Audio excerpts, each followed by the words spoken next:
It's been 35 years since Ridley Scott's Blade Runner hit theaters, and when it takes this long for a sequel to roll around, a few questions need to be answered. None of them is more important than why. Yes, we're in a cultural moment where nearly everything is a sequel, prequel, reboot, or spin-off, but Scott's dystopic film never organically called for a follow-up the way some films do. It's a neo-noir thriller with an open ending, but from a character and thematic perspective, Scott neatly sewed up the story. Rick Deckard, Harrison Ford, an android hunter known as a Blade Runner, learns that all life has some sort of value. Tired of killing others, he decides to go on the run with his android lover Rachel, Sean Young. That leaves Denis Villeneuve's Blade Runner 2049 with a pretty steep hill to climb. The sequel has to live up to the unforgettable visual style of Scott's film, while simultaneously forging its own identity, and defending its reason for existing in the first place. Turnkey action sequels are fine for comic book movies, but a distinctive classic like Blade Runner demands an entirely different standard. The good news is that Villeneuve's film is every bit the original's equal when it comes to breathtaking visuals and design. And Ryan Gosling is perfectly cast as K, the newest Blade Runner on the hunt for renegade skin jobs. The film ultimately doesn't have the resonance and pure invention of the original, and over its nearly 3-hour runtime, that becomes increasingly clear, but it's certainly not for lack of trying. Let me start by laying out some ground rules. Warner Bros. Has pulled off a real Star Wars, The Force Awakens-style situation with Blade Runner 2049 in terms of marketing revelations.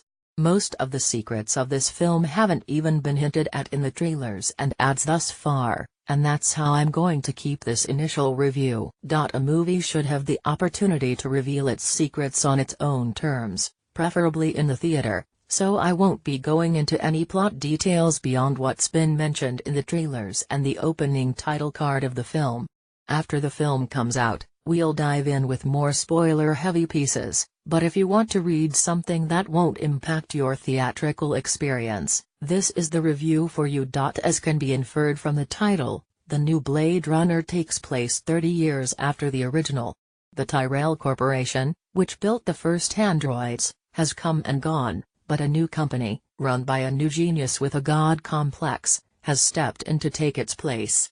Niander Wallace, Jared Leto, playing the role like a kind of yogi cult leader, has been able to do what Tyrell never could. He's created replicants that are happily subservient, and thus allowed to walk freely among humans once again.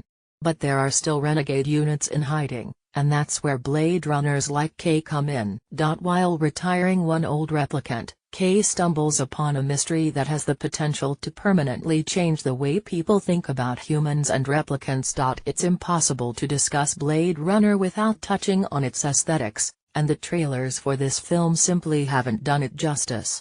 It's a visual feast of the highest order. It recreates the familiar rain-soaked grittiness of future Los Angeles, while adding to that palette with an assortment of new looks, locations, and designs.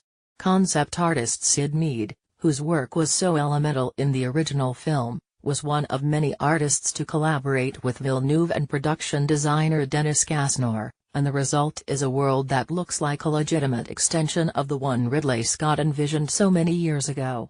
It's an evolved look, but the movie mostly stays away from the kind of cinematic default, the sleek, Apple Store-esque version of the future. This is a clunky, lived-in world, where even fancy holographic systems still rely on old-fashioned machinery to do their tasks. Cinematographer Roger Deakins delivers some of the best work of his career, deftly evoking the look of the original while also bringing moments of extreme color and even more extreme contrast to the table. This LA isn't as smoke-filled as every single location in Scott's film was, but it delivers its own kind of mood. I had the benefit of seeing the film projected in the high dynamic range Dolby Vision format, and it's shocking just how much can be done when someone like Deakins is able to use that wider color gamut and increased contrast to sculpt a movie's imagery. Roger Deakins has been one of the best cinematographers in the world for decades now, yet has somehow remained Oscar-less. If he doesn't win one for his work in Blade Runner 2049, the Academy Awards should just pack it up and call it a day. The film is that beautiful. But the depth of the visual world building doesn't extend to the story or characters. Blade Runner 2049 starts with a pulpy noir setup that feels tonally perfect, but from there, the film careens.